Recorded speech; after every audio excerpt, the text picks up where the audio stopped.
बिस्मिल्लाहिर्रहमानिर्रहीम। अस्सलाम वालेकुम नाज़रीन, तमाम दोस्त अहबाब को आपके अपने channel farming and business ideas में फराज अब्बास की जानब से खुशामदीद।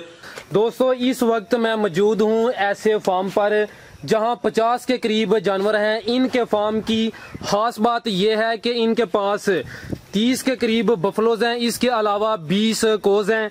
इनका जो शेड है वो मुझे बहुत पसंद आया है। इन्होंने शेड पर इतनी ज्यादा इन्वेस्टमेंट नहीं की, बल्कि लोहे का जाल बनवाकर ऊपर सिर्फ और सिर्फ सिरकी का इस्तेमाल किया है। तो इस फार्म के जो ओनर हैं माशाल्लाह 20 साल उनका तजर्बा है और नस्ल दर नस्ल ये काम कर रहे हैं। आज इनके तजर्बा की बुनियाद पर मालूम किया जाएगा कि अगर कोई बंदा ये काम करना चाहता है तो वो कैसे कर सकता है। वीडियो को मुकम्मल लाजमी देखें, वीडियो बहुत अहम और मालूमाती है। इंशाअल्लाह अज़्वजल आपको फायदा होगा। तो वक्त जाया किए बगैर आज का इंटरव्यू शुरू करते हैं। इनके जानवर, इनका फार्म और शेड इंटरव्यू के दौरान ही दिखाया जाएगा। अगर आप मेरे चैनल पे नए हैं तो चैनल को सब्सक्राइब कर लीजिए और साथ में दिए गए बेल के आइकॉन को भी प्रेस कर लें ताकि मेरी हर नई आने वाली वीडियो का नोटिफिकेशन आपको बर वक्त मिल सके। अस्सलाम वालेकुम। वालेकुम सलाम। अंकल जी की हाल है तुहाडा? ठीक ठाक। ए ना की है जनाब दा? अमजद साहब, किन्ने जानवर ने तुहाडे कोल? 50 का है। ਇਹ ਕਿੰਨੀਆਂ ਮੱਝਾਂ ਤੇ ਕਿੰਨੀਆਂ ਗਾਵਾਂ ਨੇ? 10 ਗਾਈਆਂ ਤੇ 40 ਮੱਝਾਂ। ਤੇ ਮਾਸ਼ਾਅੱਲਾ ਕਿੰਨੀ ਦੇਰ ਪਹਿਲੇ ਇਹ ਕੰਮ ਸ਼ੁਰੂ ਕੀਤਾ ਸੀ? 20 ਸਾਲ ਹੋ ਗਏ। ਅੱਛਾ ਸਰ, ਤੁਹਾਡਾ 20 ਸਾਲ ਦਾ ਤਜਰਬਾ ਹੈ। 20 ਸਾਲ ਦਾ ਤਜਰਬਾ कैसा ਰਿਹਾ ਹੈ? ਇਹਲੇ ਕੰਮ ਵਿੱਚ ਨਫਾ ਹੈ ਕਿ ਨੁਕਸਾਨ ਹੈ? ਜੇ ਤੇ ਕੰਮ ਸਿੱਧਾ ਰਹੇ ਫੇਰ ਤੇ ਨਫਾ ਹੀ ਹੈ, ਤੇ ਜੇ ਪੁੱਠਾ ਪਈਏ ਫਿਰ ਨੁਕਸਾਨ ਹੈ। ਠੀਕ ਹੈ, ਇਹ ਅੱਲਾ ਨਾਲ ਪੰਜਾ ਲਈਏ। ਹਾਂ ਬਿਲਕੁਲ। ਅੱਛਾ ਸਰ, ਤੁਸੀਂ ਮੱਝਾਂ ਤੇ ਗਾਵਾਂ ਮਿਕਸ ਰੱਖੀਆਂ ਨੇ? ਹਾਂਜੀ। ਕੁਝ ਲੋਕ ਸਿਰਫ ਮੱਝਾਂ ਰੱਖਦੇ ਨੇ ਜਾਂ ਗਾਵਾਂ ਰੱਖਦੇ ਨੇ ਜੀ। ਦੋਨੋਂ ਜਾਨਵਰ ਇਕੱਠੇ ਰੱਖਣ ਦਾ ਕੋਈ ਖਾਸ ਫਾਇਦਾ ਹੈ? ਬਸ ਗਾਈਆਂ ਦਾ ਫਾਇਦਾ ਹੈ ਕਿ ਚਲੋ ਘਰ ਦੇ ਜਾਨਵਰ ਰਲ ਜਾਂਦੇ ਨੇ, ਉਹ ਵਿੱਚ ਫਾਇਦਾ ਹੋ ਜਾਂਦਾ। ਕੋਈ ਬੰਦਾ ਡੰਗਰ ਵੇਚ ਲੈਂਦਾ ਘਰ ਦਾ, ਵੱਛਾ ਵੱਛੀ। ਤੇ ਜਿਹੜੇ ਮੱਝਾਂ ਦੇ ਜਾਨ ਨੇ ਉਹ ਨਹੀਂ ਵੇਚੇ ਜਾ ਸਕਦੇ? ਨਹੀਂ, ਅਸੀਂ ਉਹ ਵੀ ਰੱਖਨੇ ਆ, ਵੱਡੇ ਕਰਕੇ ਵੇਚਣਾ ਜਾਂ ਘਰ ਦੇ ਰਲ ਜਾਂਦੇ। ਮੈਂ ਸੁਣਿਆ ਕਿ ਜਿਹੜਾ ਗਾਵਾਂ ਦਾ ਦੁੱਧ ਹੈ ਉਹ ਇੰਨਾ ਆਸਾਨੀ ਨਾਲ ਸੇਲ ਨਹੀਂ ਹੁੰਦਾ, ਉਹ ਮੱਝਾਂ ਨਾਲ ਰਲ ਕੇ ਹੋ ਜਾਂਦਾ। ਅੱਛਾ, ਅੱਜ ਕੱਲ ਮਿਕਸ ਜਿਹੜਾ ਦੁੱਧ ਉਹਦਾ ਕੀ ਰੇਟ ਚੱਲਦਾ ਪਿਆ? 75 ਰੁਪਏ ਬਾਜ਼ਾਰ ਜਿਹੜਾ ਮਤਲਬ ਲੈ ਰਹੇ ਨੇ ਮਿਆਰ ਤੇ। ਅੱਛਾ ਸਰ, ਤੁਹਾਡੇ ਕੋਲ ਜਿਹੜੀਆਂ ਮੱਝਾਂ ਨੇ ਉਹ ਕਿਹੜੀ ਨਸਲ ਦੀਆਂ ਨੇ? ਆਮ ਹੀ ਨਸਲ ਹੈ, ਘਰ ਦੇ ਸੰਡਾ ਆਪਣਾ, ਉਹ ਕੋਈ ਨਹੀਂ ਬਾਹਰ ਦੀ ਕੋਈ ਨਹੀਂ। ਹਾਂਜੀ ਠੀਕ ਹੈ। ਤੇ ਜਿਹੜੀਆਂ ਗਾਵਾਂ ਨੇ? ਗਾਵਾਂ ਵੀ ਘਰ ਦੀਆਂ ਨੇ ਸਾਡੀਆਂ ਜ਼ਿਆਦਾ। ਉਹ ਟੀਕਾ ਟੂਕਾ ਡਾਕਟਰ ਲਾਉਂਦਾ, ਕਦੀ ਸਾਹੀਵਾਲ ਕਦੀ ਮਤਲਬ ਕੋਈ ਲਾਹੜਿਆ ਜਿਹੜਾ ਮਨਾਸਬ ਗਰਮੀ ਸ਼ਰਮੀ ਚੱਲੇ। ਅੱਛਾ ਸਰ, ਤੁਸੀਂ ਦੱਸਿਆ ਕਿ ਮੱਝਾਂ ਤੁਹਾਡੀਆਂ ਘਰ ਦੀਆਂ ਨੇ, ਤੁਸੀਂ ਸੰਡਾ ਰੱਖਿਆ।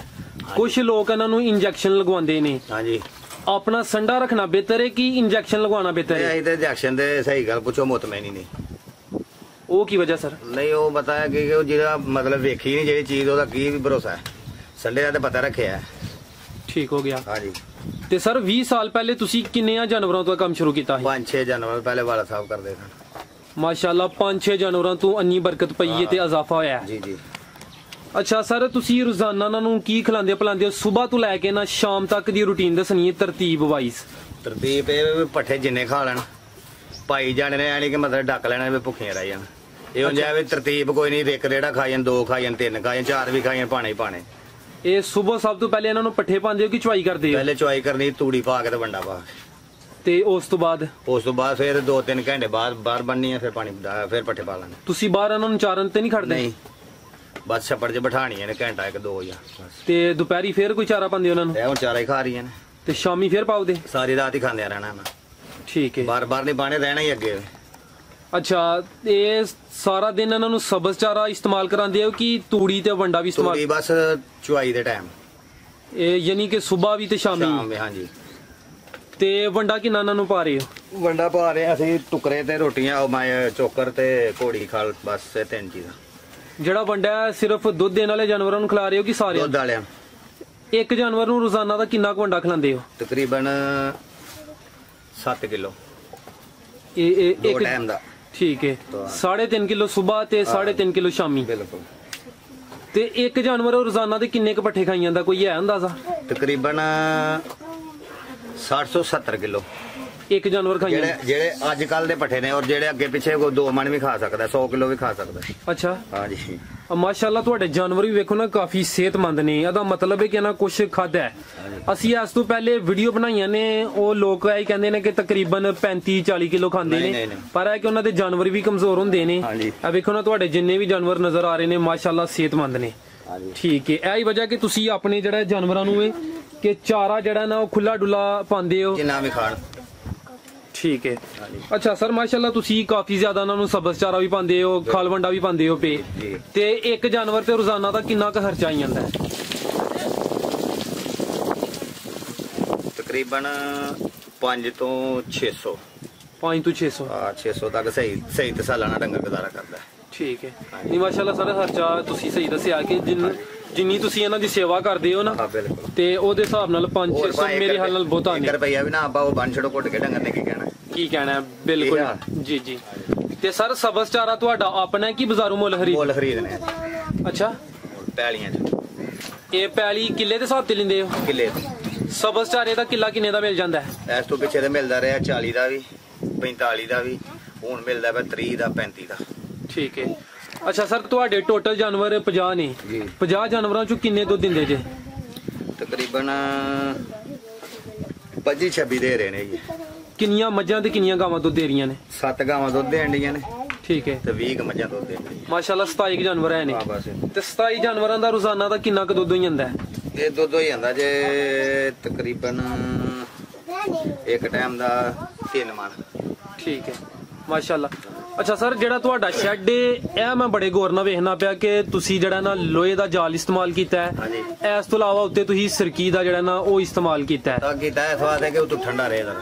ਅੱਛਾ ਗਰਮੀ ਬਹੁਤ, ਜੇ ਚਾਦਰਾਂ ਦਾ ਕਰੀਏ ਫਿਰ ਗਰਮੀ ਬਹੁਤ ਜ਼ਿਆਦਾ। ਤੇ ਇਹਦੀ ਕਿੰਨੀ ਲੰਬਾਈ ਹੈ ਜਿਹੜਾ ਸ਼ੈੱਡ, ਤੇ ਚੌੜਾਈ ਕਿੰਨੀ ਹੈ? 3। ਤੇ ਕਿੰਨੇ ਸਾਲ ਸਰ ਤੁਸੀਂ ਇਹ ਪਹਿਲੇ ਬਣਾਇਆ? 2 ਸਾਲ ਪਹਿਲੇ ਬਣਾਇਆ, ਤੀਸਰਾ ਸਾਲ ਹੈ।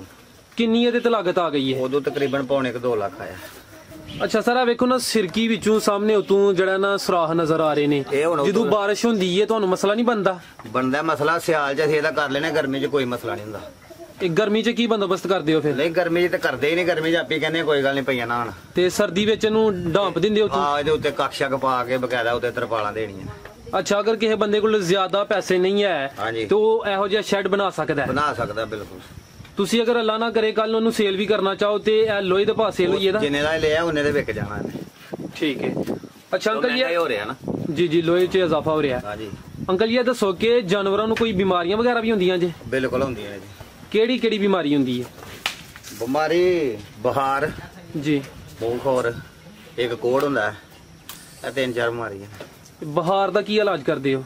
ਆਪੀ ਤੇ ਇਲਾਜ ਇਹ ਕਰੇ ਕੋਈ ਟੀਕਾ 5 ਗ੍ਰਾਮ ਦਾ ਲਿਆ ਅਗਲਾ ਆੜੇ, ਨਹੀਂ ਤੇ ਫਿਰ ਡਾਕਟਰ ਬੁਲਾਉਂਦੇ। ਇਸ ਤੋਂ ਇਲਾਵਾ ਮੂੰਹ ਖੋਰ ਦੱਸਿਆ ਜੇ? ਹਾਂਜੀ। ਉਹਦਾ ਕੀ ਇਲਾਜ ਹੈ? ਉਹਦਾ ਲਾੜੇ ਠੀਕ ਕਰਨਾ, ਲਾਲੋ ਹੀ ਆਉਣਾ ਤਾਂ ਲਾਲੋ ਠੀਕ ਹੋਣਾ। ਲੈ ਉਹਦੇ ਟੀਕੇ ਹੈ ਸਾਈਨੇ, ਲੇਕਿਨ ਅਸੀਂ ਨਹੀਂ ਉਹਦੇ ਕਰਦੇ, ਅਸੀਂ ਆਪਣਾ ਕੋਈ ਦੇਸੀ ਇਲਾਜ ਜਿਹੜਾ ਨਾ ਉਹੀ। ਤੇ ਕੋੜ ਕੀ ਬਿਮਾਰੀ ਹੈ? ਕੋੜ ਬਿਮਾਰੀ ਇਹ ਵੀ ਡੰਗਰ ਦੇ ਪੈਰ ਝੜ ਜਾਂਦੇ, ਪੂਛਲ ਝੜ ਜਾਂਦੇ, ਅੰਦਰ ਗਲ ਜਾਂਦਾ। ਉਹਦਾ ਵੀ ਕੋਈ ਇਲਾਜ ਆਵੇ? ਉਹਦਾ ਵੀ ਇਲਾਜ ਹੈ, ਲੇਕਿਨ ਉਹਦੇ ਟੀਕੇ ਵੀ ਮਹਿੰਗੇ ਨੇ, ਲੇਕਿਨ ਆਰਾਮ ਫੇਰ ਵੀ ਮੁਸ਼ਕਲ ਜਿਹਾ ਆਉਂਦਾ। ਅੱਛਾ ਦੇਸੀ ਇਲਾਜ ਕੋਈ ਨਹੀਂ? ਇਸ ਤੋਂ ਇਲਾਵਾ ਆਮ ਰੂਟੀਨ ਵਿੱਚ ਇਹਨਾਂ ਨੂੰ ਕੋਈ ਦਿੰਦੇ ਹੋ ਜਿੰਜ ਮਸਾਲਾ ਵਗੈਰਾ? ਹਾਂ ਬਿਲਕੁਲ, ਗੰਡੇ ਛੰਡੇ ਅਦਰਕ ਮਿਰਚਾਂ। ਉਹ ਕਿੰਨੇ ਦਿਨ ਬਾਅਦ ਦਿੰਦੇ ਹੋ?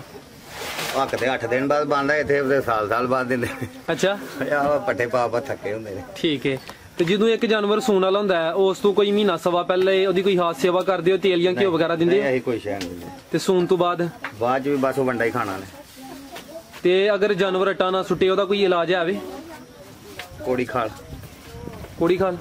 ਠੀਕ ਹੈ ਸਰ। ਤੁਹਾਡੇ ਟੋਟਲ ਤਕਰੀਬਨ 50 ਜਾਨਵਰ ਨੇ, ਤੇ 50 ਜਾਨਵਰਾਂ ਨੂੰ ਕਿੰਨੇ ਬੰਦੇ ਸੰਭਾਲ ਲੈਂਦੇ ਨੇ? ਬਾਹਰ ਦੇ ਬੰਦੇ ਦੇ 10 ਵੀ ਥੋੜੇ ਨੇ। ਅੱਛਾ। ਤੇ ਘਰ ਦੇ 5 ਵੀ ਬੜੇ। ਠੀਕ ਹੈ। ਕਿਉਂਕਿ ਉਹਨਾਂ ਨੂੰ ਪਤਾ ਸਾਡਾ ਆਪਣਾ। ਅੱਛਾ ਅੰਕਲ ਜੀ ਤੁਸੀਂ ਮਾਸ਼ਾਅੱਲਾ ਕਾਫੀ ਅੱਛੀਆਂ ਤੇ ਪਿਆਰੀਆਂ ਗੱਲਾਂ ਦੱਸੀਆਂ ਨੇ। ਅਗਰ ਕੋਈ ਨਵਾਂ ਬੰਦਾ ਇਹ ਕਾਰੋਬਾਰ ਸ਼ੁਰੂ ਕਰਨਾ ਚਾਹੁੰਦਾ ਹੈ ਤੇ ਤੁਹਾਡਾ ਉਹਨੂੰ ਕੀ ਮਸ਼ਵਰਾ ਹੈ? ਸਾਡਾ ਤੇ ਮਸ਼ਵਰਾ ਜੇ ਉਹਦੇ ਬੰਦੇ ਘਰ ਦੇ ਨੇ ਫੇਰ ਕਰੇ, ਜੇ ਆਪੀ ਆਖੇ ਨਾ ਫਿਰ ਬੰਦੇ ਰੱਖ ਕੇ ਕਰੀਏ ਫੇਰ ਨਹੀਂ ਕਾਮਯਾਬ। ਅੱਛਾ ਬੰਦੇ ਘਰ ਦੇ ਹੋਣਾ ਲਾਜ਼ਮੀ ਹੈ? ਹਾਂ ਬਿਲਕੁਲ। ਤੁਸੀਂ ਸਬਜ਼ ਚਾਰਾ ਬਾਜ਼ਾਰੋਂ ਲੈਂਦੇ ਹੋ ਪੇ, ਅਗਰ ਜ਼ਮੀਨ ਆਪਣੀ ਨਾਮ ਹੀ ਹੋਏ ਤਾਂ ਕੰਮ ਬੰਦਾ ਕਰ ਸਕਦਾ ਪਰ ਆਪੀ ਜਿਹੜਾ ਵੱਢ ਕੇ ਪਾ ਸਕਦਾ ਉਹੀ ਕਰ ਸਕਦਾ। ਜਿਹਨੇ ਕਿਸੇ ਕੋ ਵਢਾਣਾ ਮਜ਼ਦੂਰੀ ਬੜੀ, ਇੱਕ ਨਾਲ ਦਾ 1000 ਰੁਪਇਆ ਮਜ਼ਦੂਰੀ ਹੈ। ਠੀਕ ਹੈ। ਤੇ ਤੁਸੀਂ ਆਪਣੇ ਛੋਟੇ ਕੱਟੇ ਜਾਂ ਕਟੀਆਂ ਵਗੈਰਾ ਸੇਲ ਕਰਦੇ ਹੋ? ਨਹੀਂ ਕੋਈ ਜਾਨਵਰ ਨਹੀਂ ਸੇਲ ਕਰਦੇ? ਨਹੀਂ। जी अंकल जी बहुत शुक्रिया, तुसी बड़ियां अहम ते अच्छियां गल्लां दसियां ने, बहुत शुक्रिया, अल्लाह हाफिज।